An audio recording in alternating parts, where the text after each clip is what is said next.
Segmentation with LAN switches. LAN switching is a great strategy for LAN segmentation. LAN switches improve performance by employing packet switching that permits high-speed data exchanges. Similar to bridging, switches use the destination MAC address in order to ensure the packet is forwarded to the right outgoing port.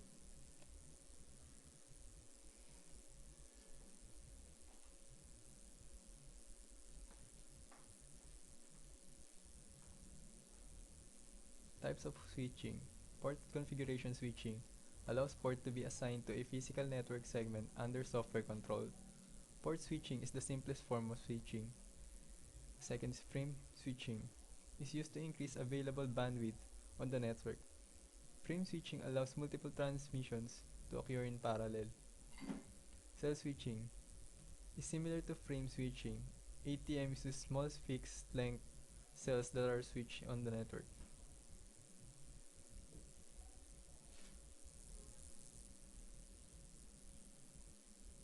WAN architecture, or wide area network, provides long-distance transmission of data, voice, image, and video information over large geographic areas that may compromise a country, continent, or even the whole world.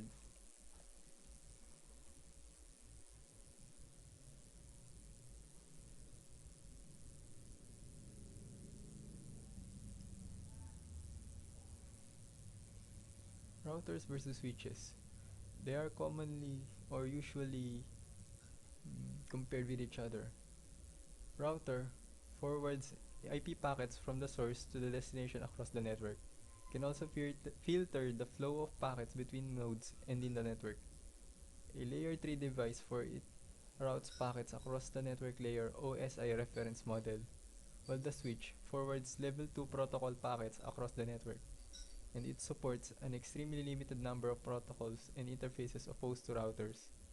It is also a layer 2 device that transmits packet across the data link layer of the OSI reference model.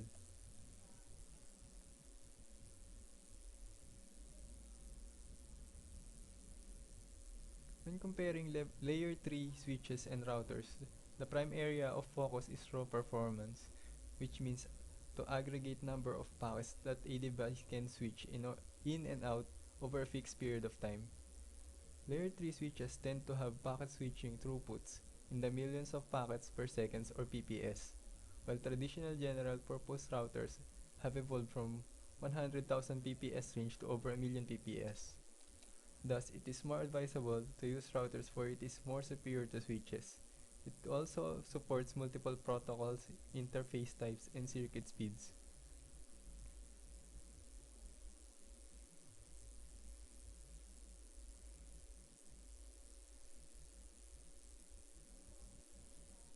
Next, Hop Routing Protocol or NHRP allows routers to establish virtual circuits over which they can send data without the need to establish a routing address over the virtual circuit.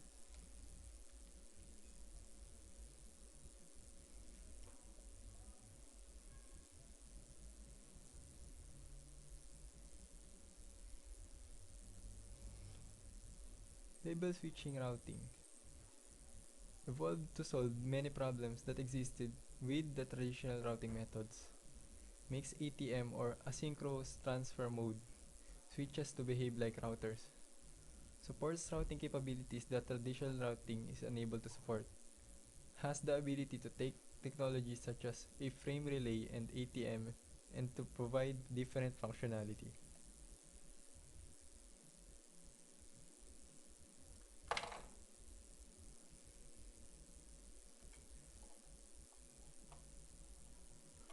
Protocol architecture concepts has two parts, which is the control and forwarding. Control consists of one or more routing protocols that provide the exchange of routing information among routers as well as the procedures or algorithms that a router uses in order to convert information to a forwarding table, while the forwarding is responsible for the actual forwarding of packets from the input device to the output device across a router.